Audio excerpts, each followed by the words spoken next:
welcome to Introductions to Computer and Programming. We're delighted you are going to join us for the next several weeks as we explore the interesting issues around the computational thinking and programming. Now, what are we going to do in this course? What do we want you to take away? At the end of this course, what is it we would like you to have into armamentarium of great problem solving tools? We are certainly going to teach you about the programming. We'll teach you in a particular language called Python. But more importantly, we want you to start learning how to think computationally and algorithmically to think like a computer scientist. And what does that mean? It means we like you to think about when given a new challenge, how can a computer solve this for me? How can I describe the strategy I want to use to get it done in such a manner that I don't have to do it? I can get the computer to do it. That's the notation of the computational thinking, of algorithmic thinking, and that's what we are going to try to teach you about this in this course.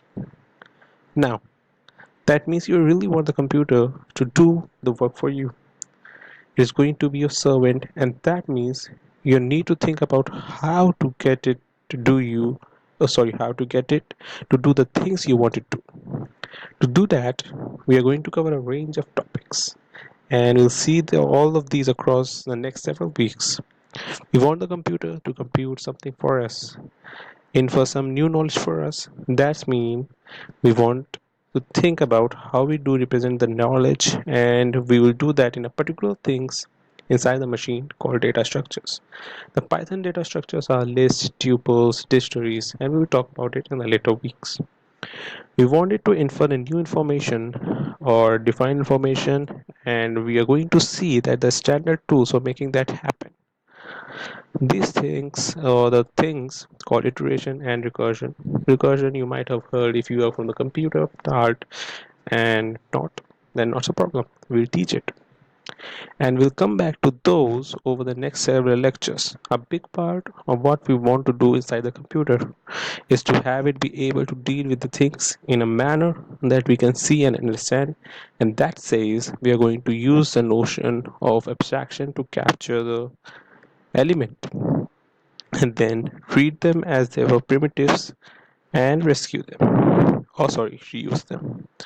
And that leads to the naturally to the idea of modularization, creating modules, token, elements, and that we can stitch together to come up with solution to problem in interesting ways. Once we started learning how to build algorithms to think algorithmically, we're going to see that these standard classes of algorithms and we are going to use those to common balance such searching and sorting, and we are going to see as well that different algorithms have different costs, and we want to see how to use that to reason about the expense of doing something and better way of finding a solution to different problems. Now, there are things that we are going to deal with over the next several weeks as we talk about and to get engaged in computational thinking. Now, if you're going to get the computer to do it for us, though we could start talking, asking, so what it really do? Okay, computers do all sort of amazing and awesome things. They can play games, you can find things in the World Wide Web, they can do all sort of wonderful, marvelous things. But fundamentally, a computer really only does two things. It performs calculations. Okay, well, in that case, the calculations are really very simple things. Turns out that they do them amazingly fast. But all they really do, they perform calculations and they remember things. Modern computers have a lot of things, but those are really basic of them. Perform a calculation really quickly and remembering the results. Now you can ask, how fast is it really in terms of performing calculations? The machine you are using can probably do a billion calculations in a second. And that's just put in context. If I had a lamp sitting on my desk here about a foot above and I hit the switch, by the time the light went from the bulb to the table, your computer performed two operations. That's amazing, you know. It's really fast and it sounds like that going to get sorry down like that going to let a computer do almost anything. How about remembering things? Depending on the size of your computer, you probably have a few gigabytes memory in there. Gigabytes? 2 GB, 4 GB, 8 GB, probably 100 GB. A big computer or something on a cloud might actually have hundreds of gigabytes of storage. You must have heard of 1 terabyte storage, which comes across with 1024 GB. What does this say in terms of what it can hold? Well, if you look at a standard novel and you put inside a machine, a typical machine, it can hold about 1 to 1.2 million books of standard size or more than that. So, if you're going to start reading those greater classics, now it's going to take you a while before you get through all the things. So, sounds like computer are amazingly good, even though they do simple calculation and they remember result. Now, because we can also ask some kind of calculation, does the computer actually do? Okay, every computer comes with a set of built-in operations. These are typically primitive arithmetic operations, multiplication, addition, division, simple logic operations, comparing true and false values in order to make decisions for that. Let me show you an example using a calculator. This is a calculator. Now, 1 plus 2 equals 3.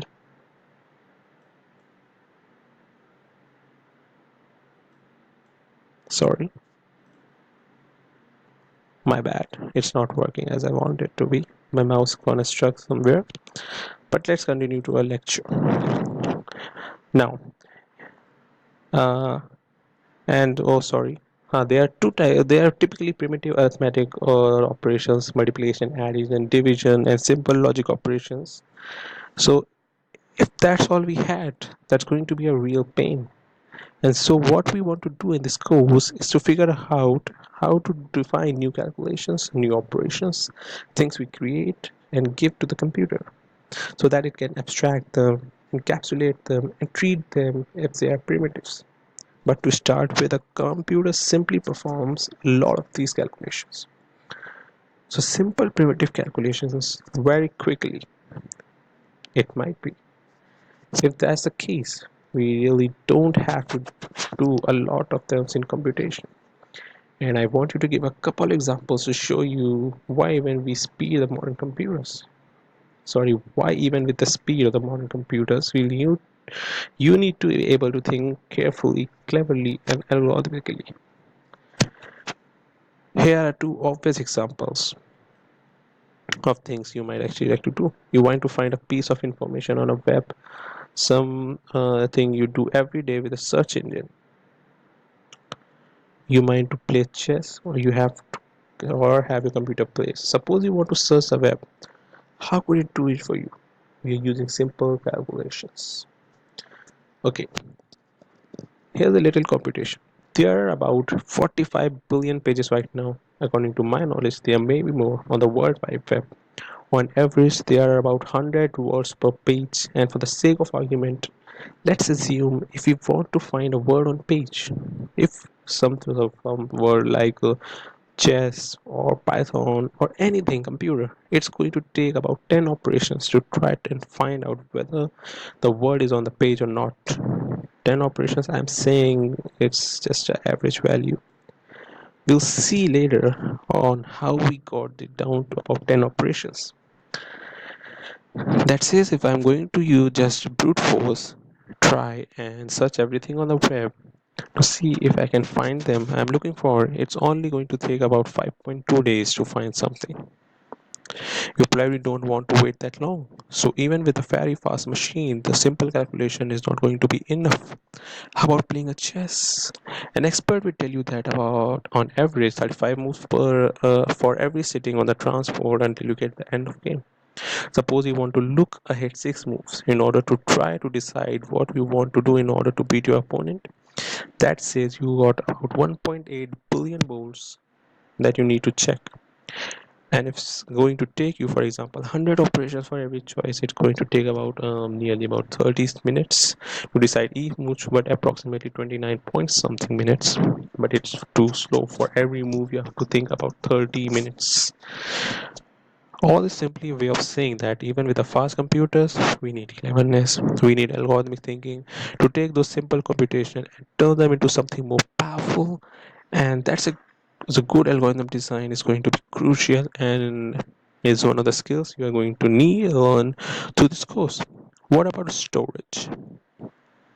Well, a lot of storage in the machine. Why don't I just compute everything once and store it away and then just look it up? So let's go back to chess. Imagine I want to look at the possible chess game and store them away so that when I am in any move, I just know what I want to do in order to get the information. I make a move, I store it, and then I go back and check what move I made to do another move. Well, experts would suggest that there are something on the order of 10 to 120 different possible chess games. That's a big number, and in fact, there are only about 10 to the 80th atom in the observable universe. That's just a fact which I'm telling you. See, that's how small is this in terms of the computation. So there's no way we can store all that information away. And again, it comes back to saying we can't just use brute force or pre-compute. We need to be clever and know how to come up with solutions. Now, even with that, we are going to ask, are there going to be limits on the computation? Even if we build clever algorithms, and in fact, one can suggest that there are still some limitations to what a computer can do. Some problems are still, at least at the moment, too complex, even with clever algorithms, to come up with a solution fast enough. I love to know what weather going to be right in my neighborhood every morning when I get to my car or back to my home or back to my work or to my college. I just don't have to enough data. I just don't have enough data and enough computer power to be able to model that level of scale. So what I need to say that computer are some things that can do anything and there are limits to that. You cannot just compute everything and store everything in a computer. It needs bigger and bigger storage for everything you store in it. And in some cases, even if the computer gets faster, it is still not going to be possible to solve them. Some problems are just fundamentally impossible to compute. And the classic ones for computer science called the Turing-Harding problem. And you can search it on the web. What about it? It's just a okay, I will tell you later about it. And it simply says if we want to write a piece of code, a program that could take as input any other program and tell whether it will work, always work, or whether it will always stop with an answer. It turns out simply that it can compute that in all cases. So there are going to be limits on computation. Now, don't worry about it. It's going to be a lot of things we can do, and that's we are going to do throughout the course. Now, thank you for this listening this lecture, and I hope you enjoy and learn something new. Let's continue this next week with the introduction to Python and more computation. Thank you.